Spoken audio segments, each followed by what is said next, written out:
Hello everyone, welcome back to my channel Khan learning class. अगर आप भी वर्ग 2 प्लेन परीक्षा में बैठने जा रहे हैं तो ये वीडियो आपके लिए बहुत ज़्यादा इंपॉर्टेंट है, क्योंकि आज इस वीडियो में आपको मिलने वाले हैं हिंदी ग्रामर से रिलेटेड कुछ टॉप लेवल के क्वेश्चंस। अगर आप इस चैनल पर नए हैं तो चैनल को सब्सक्राइब कर लीजिए। सब्सक्राइब करते वक्त बेल आइकन प्रेस करना बिल्कुल ना भूलें, जिससे कि आप हमारी कोई भी लेटेस्ट अपलोड को मिस ना करें। और इस सोशल मीडिया साइट्स के अलावा आप हमें टेलीग्राम पर भी ज्वाइन कर सकते हैं। इससे रिलेटेड अगर आप हमारी पिछली वीडियोज़ को वॉच करना चाहते हैं तो डिस्क्रिप्शन में हमने उन वीडियोस की लिंक शेयर की है, आप वहाँ से भी हमारी वीडियोस को वॉच कर सकते हैं। तो पिछले वीडियोस तक हमने अवयव से 50 क्वेश्चंस मतलब 50 एमसीक्यूज क्लियर कर लिए थे। आज हमारी जो सीरीज़ रहेगी वो 51 से रहेगी। समथिंग 40 क्वेश्चंस आज हम इस वीडियो में क्लियर करेंगे। तो चलिए स्टार्ट करते हैं वीडियो का प्रश्न। इनमें से कौन सा शब्द कालवाचक अवयव का उदाहरण है? ऑप्शन ए इधर उधर, ऑप्शन बी तब, ऑप्शन सी दूर, ऑप्शन डी यहाँ। So right answer option number B तब हो जाएगा कि इनमें से कौन सा शब्द जो है वो कालवाचक अवयव का उदाहरण है। तो तब तब मतलब इधर उधर तो नहीं होगा, दूर भी नहीं होगा, यहाँ भी नहीं होगा। तब से क्या हो रहा है? समय का बोध हो रहा है। तो वे क्रिया विशेषण शब्द जो हमें क्रिया के होने वाले शब्द का बोध कराते हैं कालवाचक क्रिया विशेषण कहलाते हैं। सो ऑप्शन नंबर बी इसका राइट आंसर हो जाएगा। Next question. गीता जल्दी जल्दी मुंह में लड्डू ठूसने लगी। इस वाक्य में जल्दी जल्दी किस प्रकार का क्रिया विशेषण है? ऑप्शन ए स्थानवाचक क्रिया विशेषण, ऑप्शन बी परिमाणवाचक क्रिया विशेषण, ऑप्शन सी रीतिवाचक क्रिया विशेषण, ऑप्शन डी कालवाचक क्रिया विशेषण। So right answer option C है, यह रीतिवाचक क्रिया विशेषण है। यहाँ हम देख लेते हैं कि जल्दी जल्दी मुंह में लड्डू ठूसने लगी। इस वाक्य में जल्दी जल्दी रीतिवाचक क्रिया विशेषण है, जिस अविकारी शब्द से क्रिया के होने के तरीके या विधि के बारे में पता चलता है। हम ऊपर भी पढ़कर आए हैं, वह अविकारी शब्द रीतिवाचक क्रिया विशेषण कहलाता है। So option C is the correct answer. Next question. माँ सुबह नाश्ता बनाती है, इनमें कौन सी क्रिया है या कौन सी क्रिया विशेषण है? ऑप्शन ए कालवाचक, ऑप्शन बी स्थानवाचक, ऑप्शन सी परिमाणवाचक, ऑप्शन डी रीतिवाचक। So right answer option number A कालवाचक हो जाएगा कि दिए गए वाक्य में कालवाचक विशेषण होगा, क्योंकि यहाँ समय का बोध हो रहा है कि आज, कल, तुरंत, पीछे, पहले, अब, जब, तब, कभी कभी कालवाचक विशेषण के अंतर्गत आते हैं। तो स्थानवाचक में स्थान का बोध होता है, जैसे यहाँ, वहाँ, कहाँ, जहाँ, यहाँ से, वहाँ से, इधर उधर आदि। और दिशावाचक में क्या होता है? कि दिशा में दिशा का बोध होता है दिशावाचक में, जैसे ऊपर, इधर, उधर, दूर, परे, अलग, दाहिने, बाहिने, है ना, आर पार। और रीतिवाचक में जैसे प्रकार, निश्चय, कारण, अनिश्चय, स्वीकार, निषेध, अवधारणा आदि। और परिमाणवाचक में जैसे अधिकता बोधक, न्यूनता बोधक, तुलनावाचक, श्रेणीवाचक। सो इसका राइट आंसर क्या हो जाएगा? ऑप्शन नंबर ए। नेक्स्ट क्वेश्चन है, नेक्स्ट है, एक में क्रिया विशेषण का प्रयोग नहीं है। ऑप्शन ए है लड़का आदमी के बराबर दौड़ा, ऑप्शन बी राम और मोहन साथ पढ़ते हैं, ऑप्शन सी अम्मा ने खटिया पर लंबी तानी, ऑप्शन डी एक आता है तो एक जाता है। सो इसका right answer option number C होगा कि वाक्य ए, बी व डी में क्रमशः बराबर, साथ तथा तो क्रिया विशेषण का प्रयोग हुआ है, जबकि अम्मा ने खटिया पर लंबी तानी वाक्य में किसी क्रिया विशेषण का प्रयोग नहीं हुआ है। तो आप सेंटेंस समझिएगा कि अम्मा ने खटिया पर लंबी तानी और इन तीनों सेंटेंसेस में अंतर है। तो right answer option number C हो जाएगा। Next question. मैं रोज पढ़ता हूँ वाक्य में क्रिया विशेषण का कौन सा भेद है? ऑप्शन ए स्थानवाचक क्रिया विशेषण, ऑप्शन बी रीतिवाचक क्रिया विशेषण, ऑप्शन सी होगा कालवाचक क्रिया विशेषण, ऑप्शन डी परिमाणवाचक क्रिया विशेषण। सो इसका right answer option number C हो जाएगा कि कालवाचक क्रिया विशेषण। मैं रोज पढ़ता हूँ, इस वाक्य में कालवाचक क्रिया विशेषण है। रोज, रोज क्या है? मतलब समय बताया जा रहा है ना। जो अविकारी शब्द किसी क्रिया के होने का समय बताते हैं उन्हें कालवाचक क्रिया विशेषण कहते हैं, जैसे परसों, पहले, पीछे, कभी, अब तक इत्यादि। तो रीतिवाचक क्रिया विशेषण में भी आप समझ सकते हैं, हमने अभी डिफिनीशन पढ़ी है। So option C is the correct answer. Next question. रूप के अनुसार क्रिया विशेषण कितने प्रकार के होते हैं? Option A 1, option B 2, option C 3, option D 4। So right answer option number C 3। So रूप के अनुसार क्रिया विशेषण कितने प्रकार के होते हैं? 3 प्रकार के होते हैं। तो क्रिया विशेषण ऐसे अविकारी शब्द हैं जो क्रिया की विशिष्टता प्रकट करते हैं ठीक है ना, विशेषता प्रकट करते हैं। रूप के आधार पर क्रिया विशेषण के 3 भेद हैं। पहला है मूल क्रिया विशेषण, इसकी डेफिनेशन आप यहाँ देख सकते हैं। यौगिक क्रिया विशेषण, इसकी भी डेफिनेशन दी गई है। और कारण क्रिया विशेषण, जो शब्द किसी विशेष कारण या उद्देश्य से क्रिया विशेषण में प्रयुक्त होते हैं उन्हें कारण क्रिया विशेषण कहते हैं। इन सब के एग्जाम्पल इनके सामने दिए गए हैं, तो आप यहाँ से नोट डाउन कर सकते हैं। नेक्स्ट क्वेश्चन है, क्रिया विशेषण एक भेद है। ऑप्शन ए अवयव का, ऑप्शन बी विशेषण का, ऑप्शन सी निपात का, ऑप्शन डी वाच्य का। So right answer option number A अवयव का भेद है। क्रिया विशेषण एक भेद है किसका? अवयव के। अवयव के मुख्यतः 4 भेद हैं।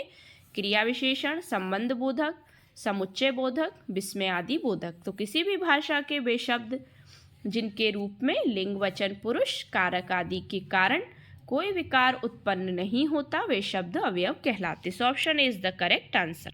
नेक्स्ट क्वेश्चन है, निम्नलिखित में से वह वाक्य छांटिए जिसमें क्रिया विशेषण का प्रयोग किया गया है। ऑप्शन ए यहाँ कैसे कैसे लोग एकत्र हुए हैं, मतलब इकट्ठा हुए हैं। ऑप्शन बी वह काली गाय घास चर रही है। ऑप्शन सी मुझसे खट्टा फल नहीं खाया जाता। ऑप्शन डी तुम जी जान लगाकर पढ़ रहे हो। So right answer option number D इसका राइट आंसर हो जाएगा कि तुम जी जान लगाकर पढ़ रहे हो। वाक्य में रीतिवाचक क्रिया विशेषण जान लगाकर का प्रयोग किया गया है, जबकि अन्य कैसे कैसे काली और खट्टा शब्द संज्ञा की विशेषता बता रहे हैं। So option D is the correct answer. Next question, आजकल मौसम बदलने लगा है। रेखांकित पद का पद परिचय क्या होगा? आजकल मौसम बदलने लगा है। ऑप्शन ए है विशेषण मौसम विशेष्य का विशेषण पुल्लिंग एकवचन है। ऑप्शन बी रीतिवाचक क्रिया विशेषण है या क्रिया मतलब रीतिवाचक क्रिया विशेषण है क्रिया का विशेषण है। ऑप्शन सी कालवाचक क्रिया विशेषण बदलने लगा है क्रिया का विशेषण है। ऑप्शन डी कालवाचक क्रिया विशेषण लगा ये क्रिया का विशेषण है। सो राइट आंसर क्या होगा? ऑप्शन नंबर सी कि कालवाचक क्रिया विशेषण मतलब बदलने लगा है, तो समय बदलने लगा है ना, तो कालवाचक क्रिया विशेषण होगा। समय बताया जा रहा है उसमें, तो क्रिया का विशेषण होगा। ठीक है, राइट आंसर हो जाएगा option number C. Next question, क्रिया विशेषण के कितने भेद होते हैं? Option A 3, option B 6, option C 4, option D 2। So क्रिया विशेषण कितने भेद होंगे? ऑप्शन नंबर सी मतलब 4। सामान्यतः क्रिया विशेषण के 4 भेद होते हैं, स्थानवाचक, कालवाचक, परिमाणवाचक, ठीक है, और एक होता है रीतिवाचक। परंतु विद्वानों ने अन्य आधारों पर क्रिया विशेषण के भेद बताए हैं। प्रयोग के आधार पर 3 भेद हैं, साधारण, संयोजक, अनुबद्ध। रूप के आधार पर भी 3 भेद हैं, मूल क्रिया विशेषण, यौगिक क्रिया विशेषण और कारण क्रिया विशेषण। और अर्थ के आधार पर 4 भेद हैं, परिमाणवाचक, रीतिवाचक, स्थानवाचक और कालवाचक। सो राइट आंसर आप समझ गए होंगे क्या हो जाएगा? Option number C. Next question है, निम्नलिखित वाक्य में क्रिया विशेषण के रूप में किसका प्रयोग किया गया है? निम्नलिखित वाक्य में वाक्य है वह बहुत तेज दौड़ा। अब क्रिया विशेषण के रूप में इसमें किसका प्रयोग किया गया है? ऑप्शन है तेज, ऑप्शन बी वह, ऑप्शन सी दौड़ा, ऑप्शन डी बहुत। सो राइट आंसर क्या हो जाएगा? ऑप्शन नंबर ए कि वह बहुत तेज दौड़ा। वाक्य में तेज जो है शब्द क्रिया विशेषण है। वाक्य में प्रयुक्त पदों का विवरण इस प्रकार है, वह सर्वनाम है, बहुत प्रविशेषण है क्योंकि किसकी विशेषता बताई जा रही है? क्रिया की। तेज क्या है? क्रिया विशेषण है। दौड़ा ये जो क्रिया है, तो क्रिया विशेषण क्रिया की विशेषता को प्रकट करने वाले शब्द क्रिया विशेषण कहलाते हैं, जैसे तेज, धीमा आदि। So option number A is the correct answer. Next question, वह चलते चलते रुक गया वह वाक्य है। ऑप्शन ए सर्वनाम, ऑप्शन बी अवयव, ऑप्शन सी क्रिया, ऑप्शन डी क्रिया विशेषण। सो इसका राइट आंसर क्या होगा? ऑप्शन नंबर डी कि वह चलते चलते रुक गया। तो ये क्रिया की विशेषता हुई, क्रिया विशेषण हुआ। तो ऐसे अविकारी शब्द जिससे क्रिया की विशेषता का बोध होता है उन्हें क्रिया विशेषण कहते हैं। इस वाक्य में चलते चलते शब्द रुकना की विशेषता बता रहा है, तो यहाँ चलते चलते शब्द रीतिवाचक क्रिया विशेषण है। नेक्स्ट क्वेश्चन, पुस्तकें धड़ाधड़ बिक रही हैं में धड़ाधड़ शब्द का कौन सा रूप है? ऑप्शन ए क्रिया विशेषण, ऑप्शन बी विशेषण, ऑप्शन सी क्रिया, ऑप्शन डी प्रविशेषण। सो राइट आंसर क्या होगा? ऑप्शन नंबर ए पुस्तकें धड़ाधड़ बिक रही हैं में धड़ाधड़ शब्द का कौन सा रूप है?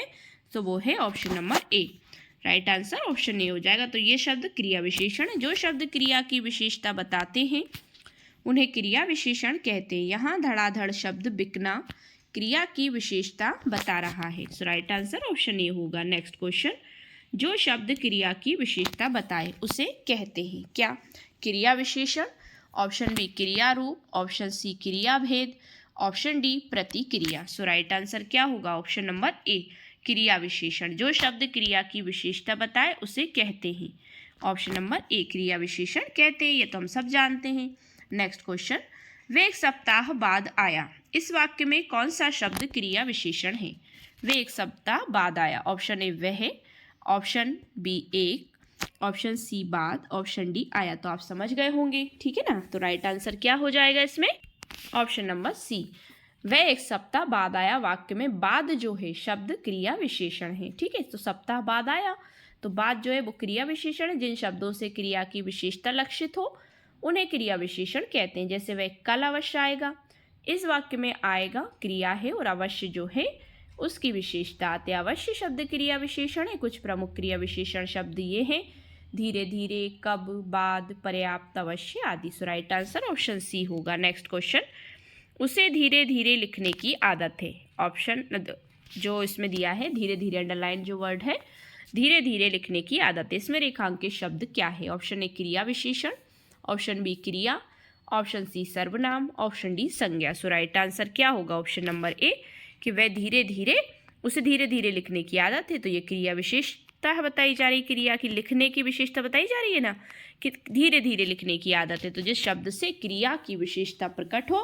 उसे क्रिया विशेषण कहते हैं। So right answer option A हो जाएगा। नेक्स्ट क्वेश्चन है, माधवी अत्यंत सुंदर गाती है। रेखांकित शब्द है। ऑप्शन ए संज्ञा, ऑप्शन बी संबंध बोधक, ऑप्शन सी समुच्चय बोधक, ऑप्शन डी क्रिया विशेषण। So right answer option number D क्रिया विशेषण है। तो माधवी अत्यंत सुंदर गाती है, तो इसमें सुंदर की मतलब विशेषता बताई जा रही है, ठीक है ना। क्रिया की भी विशेषता बताई जा रही है, जो मतलब क्रिया विशेषण हो रहा है ना। अत्यंत सुंदर गाती, तो वाक्य में रेखांकित शब्द अत्यंत क्रिया विशेषण है।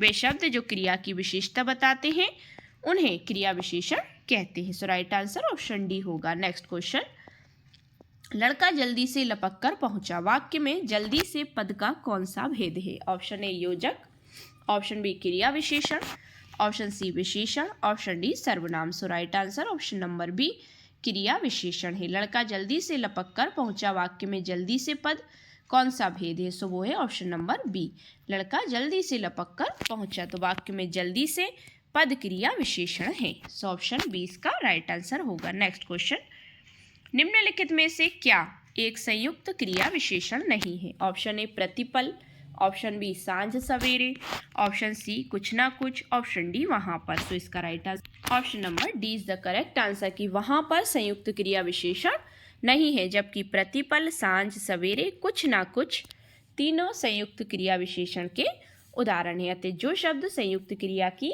विशेषता बताए उसे संयुक्त क्रिया विशेषण कहते हैं। So right answer option D होगा। नेक्स्ट क्वेश्चन है, निम्नलिखित में से एक क्या एक यौगिक क्रिया विशेषण है? निम्नलिखित में से क्या एक यौगिक क्रिया विशेषण है? ऑप्शन ए प्रतिपल, ऑप्शन बी यहाँ तक, ऑप्शन सी कुछ ना कुछ, ऑप्शन डी छटपट। So right answer option number B हो जाएगा, कि यहाँ तक जो है वो यौगिक क्रिया विशेषण है। राइट आंसर ऑप्शन बी होगा। नेक्स्ट क्वेश्चन है, परिमाणवाचक क्रिया विशेषण क्या होगा? का उसका वाक्य क्या होगा इनमें से? वह बहुत थक गया है, वे अभी अभी गया है, वे अंदर बैठा है, वे अब भली भांति नाच लेता है। तो परिमाणवाचक मतलब इसमें सबूत दिया जा रहा है किसी चीज़ का, सो वो क्या होगा? ऑप्शन नंबर ए, कि वे बहुत थक गया है, ठीक है ना। बहुत, तो बहुत क्या है? परिमाण दिया जा रहा है ना, थक गया है, कितना? बहुत थक गया है। सो ये क्रिया की विशेषता बता रहा है। तो अब ये इसमें क्या हो जाएगा? परिमाणवाचक क्रिया विशेषण होगा। नेक्स्ट क्वेश्चन है, धावक तेज गति से दौड़ते हैं। वाक्य में तेज गति क्रिया विशेषण का कौन सा भेद है? ऑप्शन ए स्थानवाचक, ऑप्शन बी परिमाणवाचक, ऑप्शन सी कालवाचक, ऑप्शन डी रीतिवाचक। So right answer option number B परिमाणवाचक, कि धावक तेज गति से दौड़ते हैं, इसमें क्या है? परिमाणवाचक भेद है। सो परिमाणवाचक क्रिया विशेषण के अंतर्गत आते हैं अधिकता बोधक, न्यूनता बोधक, पर्याप्तिवाचक, तुलनावाचक, श्रेणीवाचक आदि। जैसे धावक तेज गति से दौड़ते हैं। Okay, so option B is the correct answer. Next question, परिमाणवाचक क्रिया विशेषण अवयव क्या है? ऑप्शन ए क्षण भर, ऑप्शन बी निसंदेह, ऑप्शन सी अन्यत्र, ऑप्शन डी अत्यंत। So right answer option number D अत्यंत हो जाएगा। जो शब्द क्रिया की विशेषता बताते हैं उन्हीं को क्रिया विशेषण कहते हैं। ये अर्थ के आधार पर प्रमुखतः 4 प्रकार के होते हैं, ठीक है ना, हम पहले भी पढ़ चुके हैं। So right answer option D होगा। नेक्स्ट क्वेश्चन, परिमाणवाचक क्रिया विशेषण अवयव है। ऑप्शन ए सर्वदा, ऑप्शन बी सर्वत्र, ऑप्शन सी इतना, ऑप्शन डी गलत। So right answer option number C इतना हो जाएगा कि परिमाणवाचक क्रिया विशेषण अवयव क्या है? इतना, ठीक है ना। परिमाण दिया जा रहा है, मतलब उसमें क्वांटिटी, मात्रा वगैरह बताई जाए तो वो परिमाणवाचक क्रिया विशेषण होता है। नेक्स्ट क्वेश्चन, निम्नलिखित वाक्य में रेखांकित किए हुए भाग में कौन सा पदबंध है? 10:05 पर गाड़ी छूटेगी। क्रिया विशेषण है, संज्ञा है, सर्वनाम है या क्रिया है? सो राइट आंसर क्या होगा इसका? ऑप्शन नंबर ए क्रिया विशेषण है कि 10:05 पर गाड़ी छूटेगी। तो उसकी विशेषता बताई जा रही है ना, क्रिया क्या हो रही है? छूटने की। तो कितने पर छूटेगी? 10:05 पर। तो दिए गए वाक्य में रेखांकित अंश क्रिया विशेषण पदबंध है, 10:05 पर गाड़ी छूटेगी। तो यही जो है 10:05 क्या है? क्रिया विशेषण, क्योंकि छूटना क्या है? क्रिया है। और कितने बजे छूटेगी? 10:05 पर। तो ये क्रिया की विशेषता बताई गई है। सो राइट आंसर ऑप्शन ए हो जाएगा। नेक्स्ट क्वेश्चन, निम्नलिखित वाक्य में क्रिया विशेषण पदबंध क्या है? इस मकान की छत के ऊपर से पूरा गांव दिखता है। ऑप्शन ए इस मकान की छत के ऊपर, क्रिया विशेषण पदबंध पूछा है, ध्यान दीजिएगा। ऑप्शन बी इस मकान की छत के ऊपर से पूरा गांव, ऑप्शन सी इस मकान की छत, ऑप्शन डी गांव दिखता है। सो राइट आंसर क्या हो जाएगा? ऑप्शन नंबर ए कि इस मकान की छत के ऊपर। इसमें क्रिया विशेषण पदबंध यही है कि इस मकान की छत के ऊपर से पूरा गांव दिखता है। वाक्य में क्रिया विशेषण पदबंध है, तो इस मकान की छत के ऊपर। राइट आंसर ऑप्शन ए हो जाएगा। नेक्स्ट क्वेश्चन, निम्नलिखित वाक्य में रेखांकित किए हुए भाग में कौन सा पदबंध है?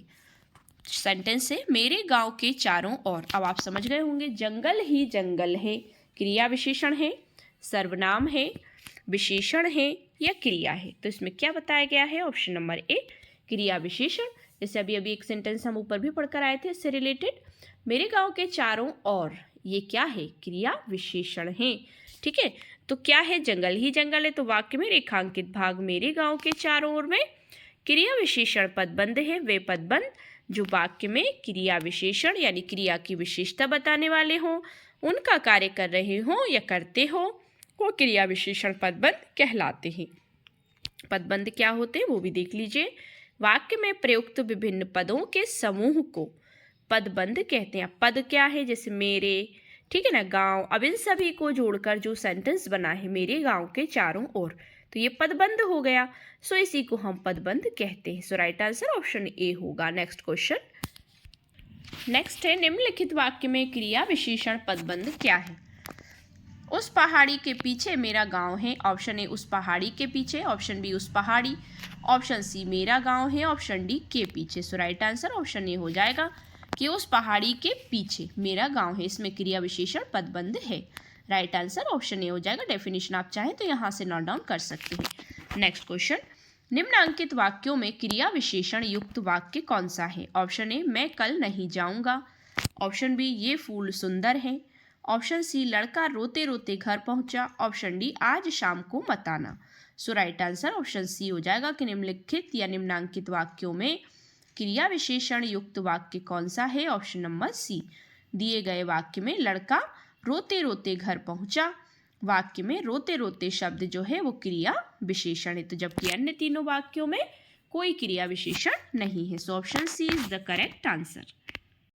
अब आता है हमारा नेक्स्ट टाइप, अवयव का समुच्चय बोधक अवयव। नेक्स्ट क्वेश्चन है इससे रिलेटेड, दिए गए वाक्य में अवयव ज्ञात कीजिए। जल्दी चलो ताकि समय पर घर पहुंच जाए, विस्मयादि बोधक है, क्रिया विशेषण है, संबंध बोधक है या समुच्चय बोधक है? तो आप समझ गए कि दो सेंटेंसेस में ऐड हैं, जल्दी चलो ताकि समय पर घर पहुंच जाए। सो राइट आंसर ऑप्शन डी होगा, समुच्चय बना हुआ है, ठीक है ना, समुच्चय बोधक सेंटेंस है, समुच्चय बोधक अवयव का प्रयोग हुआ है। इसमें दिए गए वाक्य जल्दी चलो ताकि समय पर घर पहुंच जाए, समय पर पहुंच जाए, में समुच्चय बोधक अवयव है। ताकि है, ताकि जो दिया है ना, ये समुच्चय बोधक अवयव है। समुच्चय बोधक क्या होते हैं वो भी देख लेते हैं।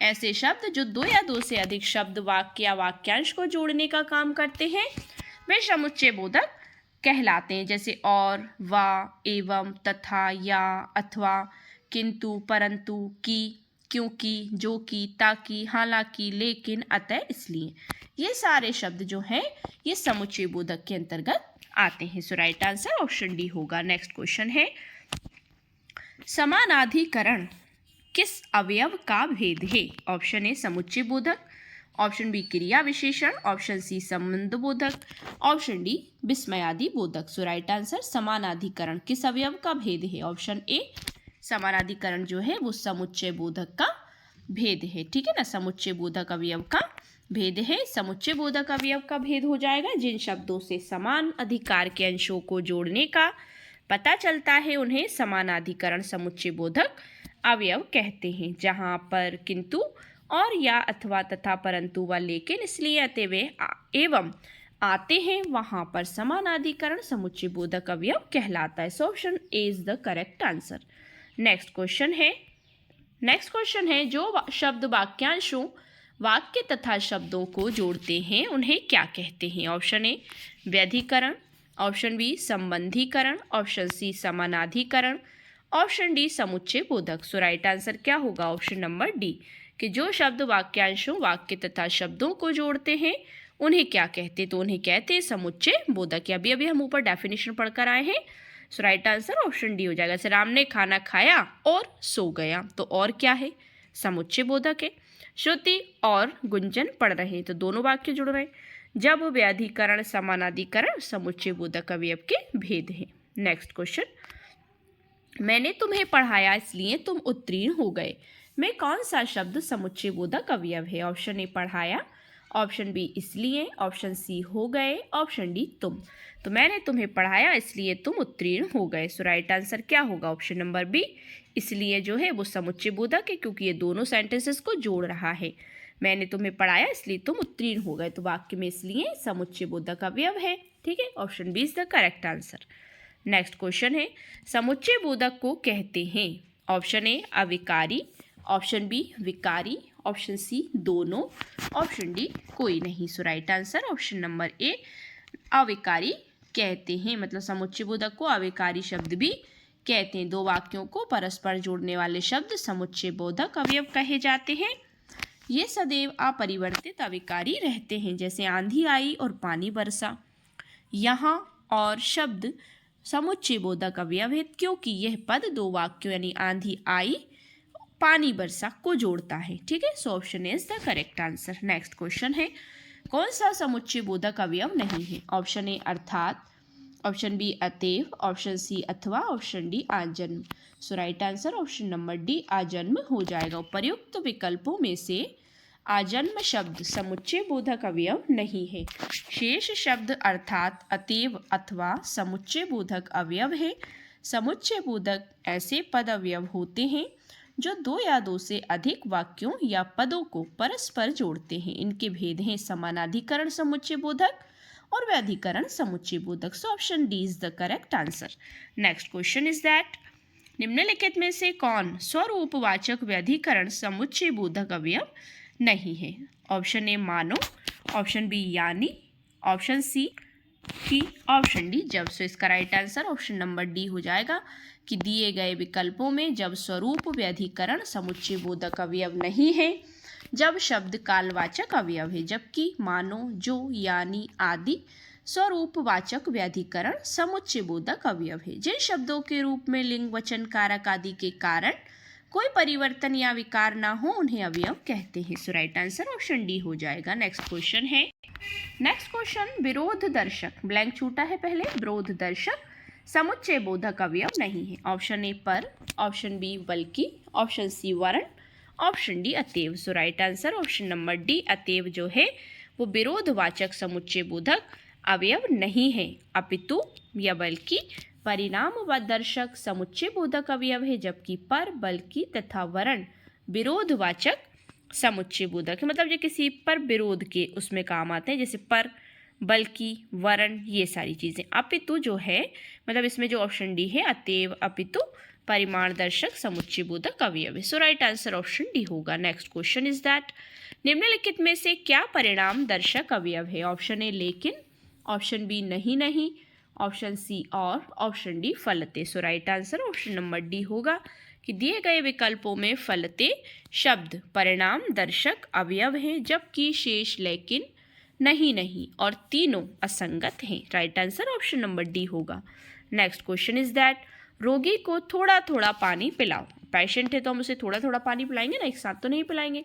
वाक्य में थोड़ा थोड़ा क्या है? विशेषण है, संज्ञा है, क्रिया विशेषण है या इनमें से कोई नहीं है? सो राइट आंसर क्या हो जाएगा? ऑप्शन नंबर सी कि वाक्य में थोड़ा थोड़ा परिमाणवाचक क्रिया विशेषण है।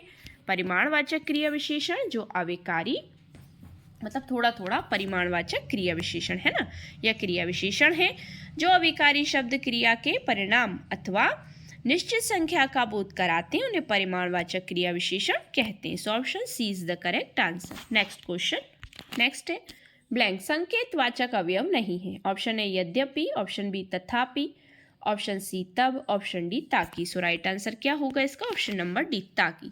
संकेतवाचक अवयव नहीं है, ठीक है ना। दिए गए विकल्पों में ताकि शब्द उद्देश्यवाचक अवयव है ना, उद्देश्य बताया जा रहा है, जबकि यद्यपि, तथापि और तब संकेतवाचक अवयव हैं। यह दोनों अवयव व्याधिकरण समुच्चयबोधक अवयव के उपभेद हैं। व्याधिकरण समुच्चयबोधक के 4 उपभेद होते हैं। कारणवाचक, क्योंकि, इसलिए, कि, जो कि, है ना, और उद्देश्यवाचक के होते हैं कि, जो, ताकि। और थर्ड पे है संकेतवाचक के जो, तो, यदि, तो, यद्यपि, तथापि। स्वरूपवाचक के कि, जो, अर्थात, यानी, ये सारी चीज़ें आती हैं। So option D is the correct answer. Next question, वह आया और मैं गया, इस वाक्य में समुच्चयबोधक शब्द बताइए। अब ऑप्शन ए वह, ऑप्शन बी आया, ऑप्शन सी और, ऑप्शन डी गया। सो राइट आंसर आप समझ गए होंगे ऑप्शन नंबर सी, और जो है वो समुच्चयबोधक अवयव है, ठीक है ना, क्योंकि ये दोनों वाक्यों को जोड़ रहा है, वह आया और मैं गया। सो राइट आंसर ऑप्शन सी हो जाएगा। नेक्स्ट क्वेश्चन, समानाधिकरण और व्याधिकरण किसके भेद हैं? ऑप्शन ए समुच्चयबोधक, ऑप्शन बी संबंध बोधक, ऑप्शन सी निपात, ऑप्शन डी क्रिया विशेषण। So right answer option number A होगा कि समुच्चयबोधक ऐसा पद अवयव या ऐसा पद या ऐसा अवयव जो क्रिया या संज्ञा की विशेषता न बताकर एक वाक्य या पद का संबंध दूसरे वाक्य या पद से जोड़ता है, वो समुच्चयबोधक कहलाता, मतलब एक समुच्चय बनाता है। समुच्चयबोधक के भी 2 भेद होते हैं, समानाधिकरण और व्याधिकरण। समानाधिकरण के 4 भेद होते हैं, संयोजक, विभाजक, विरोधवाचक, परिणामवाचक। और व्याधिकरण के 4 भेद होते हैं, कारणवाचक, उद्देश्यवाचक, संकेतवाचक और स्वरूपवाचक। सो राइट आंसर हो जाएगा ऑप्शन नंबर ए। तो ये थी हमारी 40 क्वेश्चंस की very important class. I hope so आपको वीडियो पसंद आया होगा। अगर वीडियो पसंद आया तो वीडियो को लाइक शेयर करिए, चैनल को सब्सक्राइब कर लीजिए। सब्सक्राइब करते वक्त बेल आइकन प्रेस करना बिल्कुल ना भूलें, जिससे कि आप हमारी कोई भी लेटेस्ट अपलोड को मिस ना करें।